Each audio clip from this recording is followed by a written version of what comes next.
Hi everyone, it's Gina, and I hope today you're ready to work your booty. We're going to be using one of these elastic bands, and this workout will be split up into two sections. The first section will be standing, and you can use a chair if you need for stability and balance. And the second part of the workout will be a mat workout. So if you're a person who struggles with getting down on the ground, then just stay with the first section of this workout, or you have the option of splitting it into two sections. Do one workout, the standing workout, maybe one day, and then the second day, the mat workout, or you can do them all together. Each section is 15 minutes.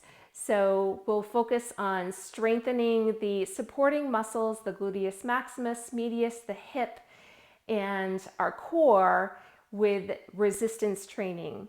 So grab a chair if you need it and our band and meet me here ready to work your booty.